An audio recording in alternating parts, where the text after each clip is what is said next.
I'm saying Mitchell Trubisky for 1 year, $1 million. That's Cam Newton too. He's going to be back on the scrap heap. He'll be really freaking cheap. He used to be good. Mitchell Trubisky's never been good. So I guess if we're looking at really cheap quarterbacks who can move a little bit, Cam Newton is in that class. What do you think? Is he going to be healthy? He doesn't look even Never. healthy anymore this season. And the thing with Cam is that, he got himself healthy, and New England is basically just using him up like a goose for pate. Like, they're setting him up. Like, they're running him, 15, 16 times a game? And then it's a nice little simile from the computer science major. I liked it. I mean, it's not even it's not, hey, Cam, we'll run a couple read options and protect you. Nah, Cam, we're going to run quarterback power. We're going to run quarterback draw. Those are going to be the staples of our offense. We can't really throw the ball outside. Damian Harris can kind of run it, but Cam, you just got to just batter through people. Like, how much can the guy take? How much can he take? Though New England's just sucking the life out of him as we speak. It's funny. Everything you say about Cam Newton is what I would say about Mitchell Trubisky. They're not playing to his strengths. They're getting him hurt. They're hurting his confidence. I would say the same thing. And also, what you would say about Trubisky is what I would say about Cam. To me, Cam is just not accurate. He is just not accurate enough. You can goose up his – I'm going to stick with the goose metaphor here. You can goose up his numbers and his completion percentage with check down throws to running backs, but the guy just doesn't really have that much of control of where the ball's going. He can throw a nice dig route over the middle. That's basically what he does. But other than that, I mean – I still remember his game against the Niners. He had a couple of misses on throws to his left, guys moving away from him that were just disgusting. And he's also late.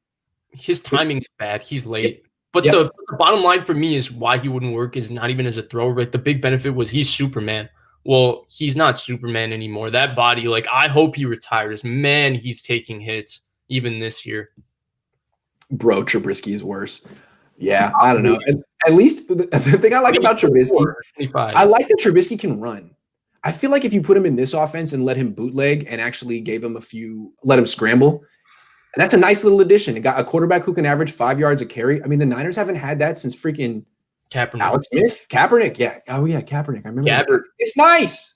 Gabbert. Yeah. He did actually. I forget about that. Man, that's funny. Running was actually his best quarterback trait.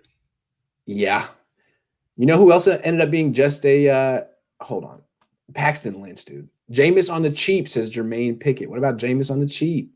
I wouldn't mind that. If people are all in on Sam Darnold because of 2 wow plays every other game, turn on any Jameis Winston game. Yeah, you'll see like 20 dumb plays, but you'll also see like 15 throws that you go, oh, only like 5 quarterbacks can make that throw. Like, whoa, look at the way he made a guy miss in the pocket and threw that rocket. Like, yeah, do a lot of really special things. And then the other thing is the problems with Tom Brady in this offense, they were actually existent when Jameis Winston was the quarterback. Bruce Arians didn't use a lot of motion. Every throw was bombs away for Jameis Winston. There's a reason Carson Palmer turned the ball over a lot. There's a reason Andrew Luck turned the ball over a lot. With Big Ben, they had more of a running game, but he still did turn the ball over. So there's a reason behind all of that. Nobody gave Jameis those excuses. My only issue with Jameis is that there's not a clean history of off the field. His off the field transgressions are very ugly. I don't know what he's like. It's been a while though, but yeah.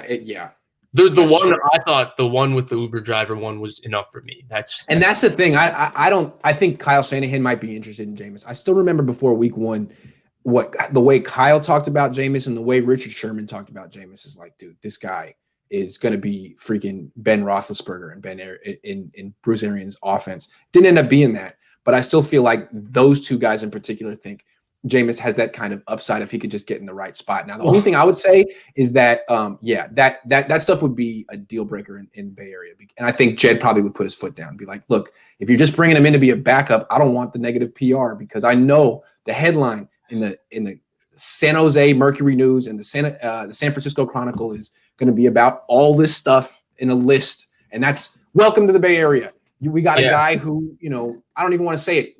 You know what I'm saying? Look it up.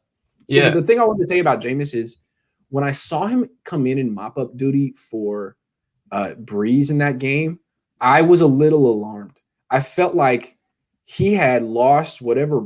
It was just a half. I don't know. Who was that? That was I don't know. I don't know who that was. Yeah. I think No confidence. he played like a guy who didn't want to throw the interception. Yes.